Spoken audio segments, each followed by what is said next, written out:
Bien dans mon immeuble, avec Loiselet et Desgremont présente.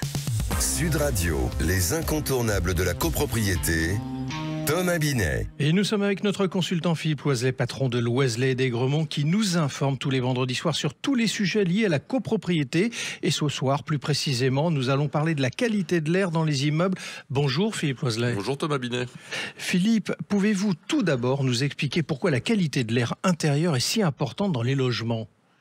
Avant cela, je souhaite rappeler que l'objet de nos propos est d'évoquer la situation des immeubles. Il est donc essentiel de comprendre que si dans une maison, on peut choisir son système de ventilation, dans un immeuble, on doit faire avec ce que l'on a et qu'il n'est pas question ici d'évoquer un changement complet des systèmes de ventilation.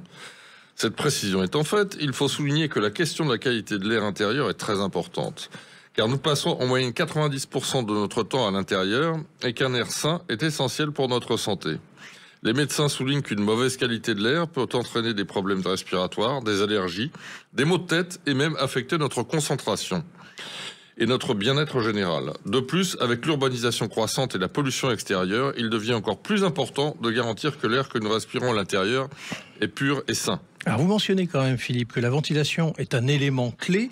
Pouvez-vous nous expliquer le rôle des systèmes de ventilation dans l'amélioration de la qualité de l'air intérieur ? Bien sûr, les systèmes de ventilation sont essentiels pour renouveler l'air intérieur, éliminer les polluants, l'humidité et les odeurs et introduire de l'air frais de l'extérieur. Une ventilation efficace permet de maintenir un équilibre entre l'apport d'air frais et l'évacuation de l'air vicié. Cela aide non seulement à purifier l'air, mais aussi à réguler la température et l'humidité, ce qui contribue à un environnement intérieur confortable et sain. Alors, quels sont les différents types de systèmes de ventilation que l'on trouve le plus souvent dans les immeubles aujourd'hui ? Il existe 3 grands types de systèmes de ventilation. Tout d'abord, la ventilation mécanique contrôlée, la célèbre VMC, à simple flux.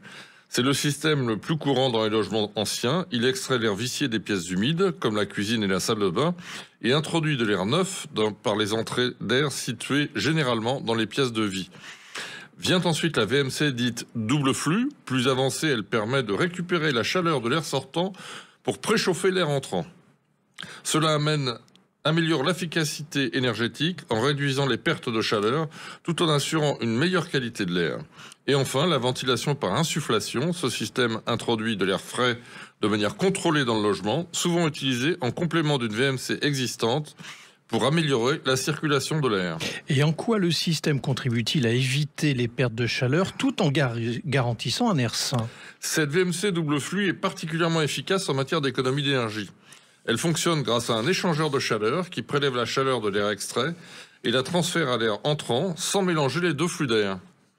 Cela permet de préchauffer l'air frais avant qu'il ne pénètre dans le logement, réduisant ainsi la demande de chauffage. En hiver, cela signifie moins de perte de chaleur et en été, un système peut également aider à maintenir une température intérieure agréable. De plus, la double flux assure une ventilation continue et contrôlée, éliminant efficacement les polluants et apportant une quantité d'air frais suffisante pour maintenir une bonne qualité de l'air intérieur. Et Philippe, quels sont les principaux avantages pour les occupants d'un logement équipé d'un système de ventilation performant ?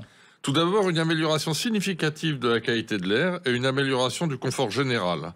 Ensuite, les systèmes sont désormais économes en énergie, ce qui se traduit par des factures de chauffage réduites et une moindre empreinte carbone. De plus, une ventilation performante contribue à une préservation de la structure du bâtiment en régulant l'humidité, ce qui évite les problèmes de condensation et de moisissure. Alors, quel conseil donneriez-vous aux propriétaires qui souhaitent améliorer la ventilation de leur logement ? Je vais surtout donner une recommandation à tous. Ne bouchez jamais vos bouches de ventilation. Cela risque de faire de gros dégâts dans votre appartement et de dérégler l'ensemble de l'installation de l'immeuble. Et si vous constatez un défaut, signalez-le rapidement pour traiter et éviter de gros problèmes. Merci Philippe. Et on vous retrouve vendredi prochain pour un autre numéro d'Oser Investir, les incontournables de la copropriété. Et pour ce qui me concerne, je vous donne rendez-vous dimanche matin dès 9h30. Sud Radio, les incontournables de la copropriété, Thomas Binet. Avec Loiselet et Desgremont, bien dans mon immeuble.